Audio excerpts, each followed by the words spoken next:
Hello and welcome to YNWA Transfer News, your ultimate source for all Liverpool FC transfer news. Our first news is this. Jarell Quansah opens up on reasons behind Liverpool transfer departure.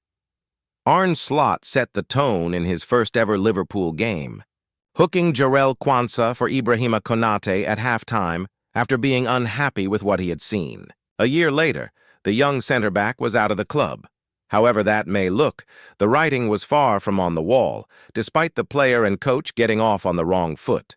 Indeed, Quansah worked his way back into Slot's plans, playing an increasingly prominent role toward the end of the season as the Reds secured the title. This made it all the more surprising when Liverpool sanctioned Quansah's summer departure to Bayer Leverkusen. Slot was actively in the market for a young centre-back, eventually settling on teenager Giovanni Leone, but was seemingly content to part ways with a homegrown 22-year-old who had already amassed a reasonable chunk of Premier League experience. Liverpool certainly did not leave itself without protection, inserting sell-on and buyback clauses that could still see Quansah return to Anfield. Yet, particularly in light of Leone's season-ending injury, many will wish he were still available to call on now. Obviously, Slot couldn't have been expected to see this coming. But he did seemingly know he was running the risk of leaving Liverpool a little light. Given that he also tried to sign Mark Guehi before the deadline, the failure of that move has left Slot unable or unwilling to pull his stunt from last season in reverse. It is Konate who has struggled badly for form, but the manager does not seem inclined to use Joe Gomez in his place, and Liverpool is suffering both in and out of possession. Quansah would be forgiven for wondering what this season might have looked like if he had stayed put, but he has explained the reasons behind his transfer. "I just wanted to sort of keep progressing," Quansah explained on England press duty. "As a young centre-back, you need games to improve. I've always been learning off some of the best players around me at the time at Liverpool, and being able to do that has been so good for my career. But I'm 22 turning 23. I'm going to be needing hundreds of games to be where I want to be at the end of the day. I think overall that's just why the decision was made and why I thought going abroad was sort of best for me. That decision has paid dividends early on." Quansah is indeed a regular starter for Leverkusen, surviving the early managerial change that saw Erik ten Hag dismissed after just 2 league games. There have already been some ups and downs, but the general impression he has left on fans is a positive one. Earning some credit in the bank with a debut goal, he has been generally solid at the back since then. Quansah also remains in the England picture. Called up multiple times but yet to receive his first cap, he will hope that the latest international break provides his opportunity. No doubt the World Cup will also be in Quansah's mind. He is an outside bet to make the squad as things stand, but clearly remains in Thomas Tuchel's thinking. And regular games in the Bundesliga and the Champions League will do him no harm whatsoever. Everyone at Anfield will certainly be rooting for him. And not only in anticipation of those transfer clauses kicking in. It would be no great shock to see him back in Liverpool colors somewhere down the line, but in the meantime, it is good to see him getting the minutes and the recognition he deserves. Liverpool hold keen interest in signing Adam Wharton. Liverpool hold a keen interest in Adam Wharton. With the Reds looking to bolster their midfield setup, according to the Daily Mail, he could be on the transfer shortlist this summer at Anfield. Liverpool need reinforcement in the engine room as they look to find their missing spark following a mixed start to the season, and Wharton can be their man. The Crystal Palace star has created the most big chances in the Premier League this season, 5, including 2 as the Eagles beat Liverpool 2-1 days ago. The Merseyside Giants could use his calmness and control in midfield, as Florian Wirtz struggles to adapt to the Premier League.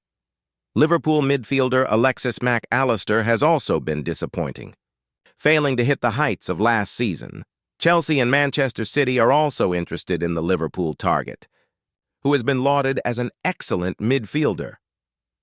Tottenham Hotspur approached the end of last season, while Real Madrid have monitored him closely over the past year.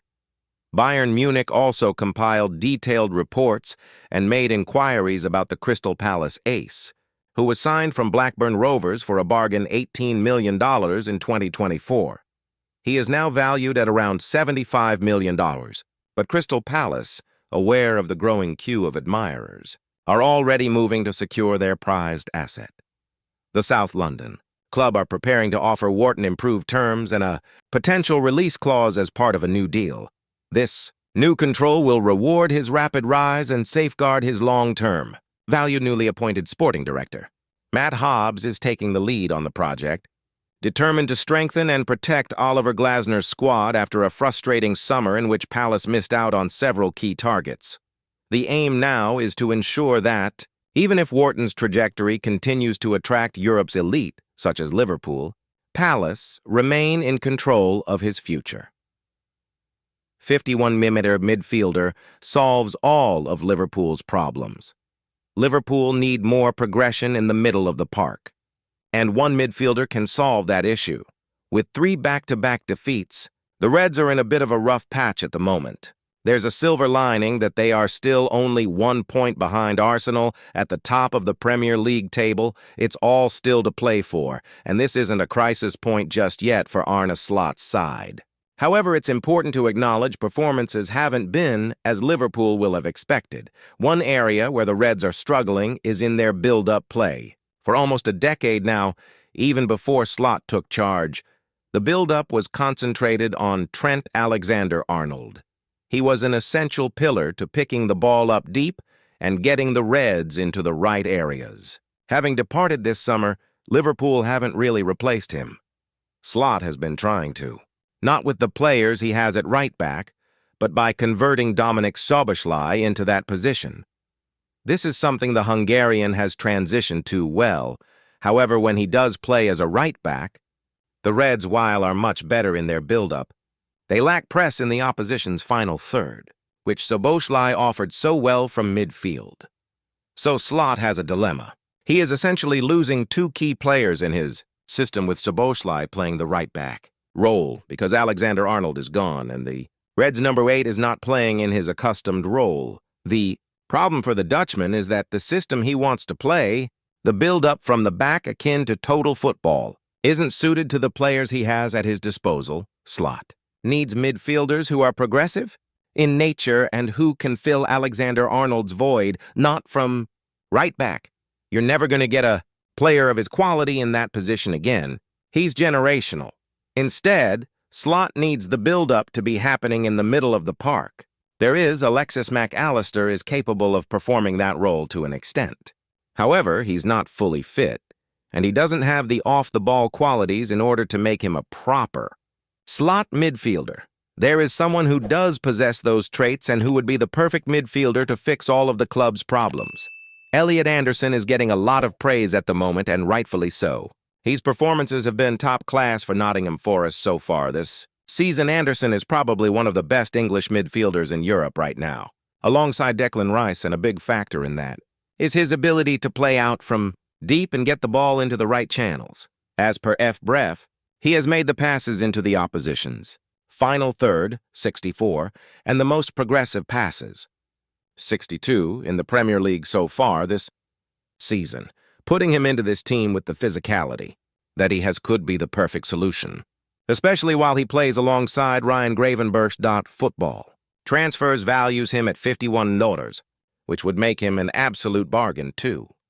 Liverpool told Premier League beast is better than Alexander Isak after 169 matter transfer. Former Liverpool defender Glenn Johnson says Erling Haaland is a better striker than Alexander Isak after the latter made a $169 million transfer move to Anfield this summer. Isak is yet to get up to speed since making the switch from Newcastle United. Haaland, meanwhile, has already found the back of the net 9 times in the Premier League this season, and he scored the winner for Manchester City at Brentford this weekend. If I had to choose between Isak and Haaland right now, I think I'd want Haaland in my side, Johnson told 10Bet. Haaland is a beast, and he can do everything. He's so talented and dangerous. Of course, Isak is obviously a great player too, and he showed what he could do last season at Newcastle. You wouldn't mind playing with either of them. But if there was a game tomorrow, I'd be going with Haaland. Haaland only cost $114 million, including agents' fees, when he moved to Manchester City from Borussia Dortmund. but he is on mega wages. So far in England, he has been a revelation. Can Isak outscore Haaland this season? Johnson isn't so sure, but mainly because he is already behind in that race a handful of games into the new campaign. I think Alexander Isak has a big chance to score as many as Erling Haaland, at least over the remainder of the season, he added. Manchester City are nowhere near the standard they used to be, and Liverpool are going to be winning most weeks. I think Isak's going to get endless amounts of chances to convert. If he plays as he did at Newcastle, he's going to score bundles for Liverpool. He could definitely outscore Haaland from here this season. Last season, Isak outscored Haaland in the Premier League. Only Mohamed Salah scored more than the Swede, who found the back of the net 23 times for Newcastle. I feel good, Isak said this weekend. I've been working hard to get back to my best, and I'm still working to get to my best form. It was good to play out there again. I was hoping for a different result against Chelsea, but we'll keep working. Alexander. Isak plan revealed as manager fires dig at Newcastle after Liverpool transfer. Sweden manager Jon Dahl Tomasson has fired a subtle dig at Newcastle United as he praised Liverpool for their handling of Alexander Isak. The striker joined the Reds in a British record 125 minutes move on transfer deadline day, having essentially gone on strike at St. James's Park in order to force through a Magpies exit. The player did not feature at all for Newcastle throughout preseason, as he trained alone for the majority. As a result, he went nearly 4 months without playing before making his return for Sweden during the September international break. Isak was left unused for his nation's World Cup qualifier against Slovenia, before featuring as a 72nd minute substitute in their 2-0 defeat to Kosovo. Since then, he has made 6 appearances for Liverpool, with 4 of those coming from the start. But with the Reds managing his minutes carefully, Isak has featured 312 minutes and returned 1 goal and 1 assist. The striker admitted that he is still building his way back up following his disjointed summer when speaking after Liverpool's loss to Chelsea, but he is set for further game time during the October international break after being included in the Sweden squad to face Switzerland and Kosovo in their latest World Cup qualifiers. Tomasson has admitted he does not yet know whether or not Isak will be fit enough to complete a full 90 minutes for Sweden during the break, but insists the striker has made good progress in comparison to his last international call-up. I don't know, to be honest, as he hasn't played 90 minutes yet, he said. But one thing I know is that he looks better than a month ago, which is normal.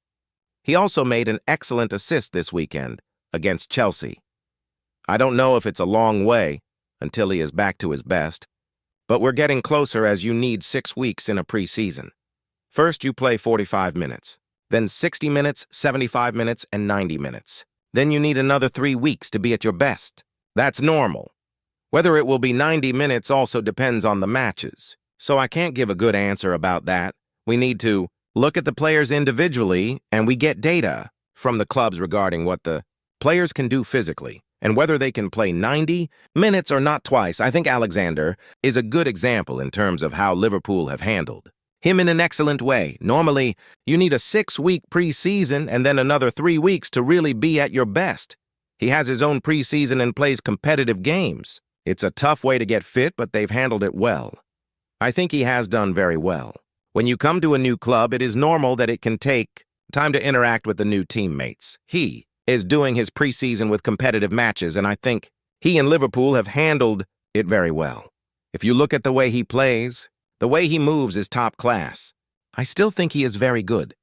Meanwhile, Tomasson also fired a dig at Newcastle, who he played for himself during his own playing days, as he pointed out how their contrasting treatment of YNWA in comparison to Isak came back to bite.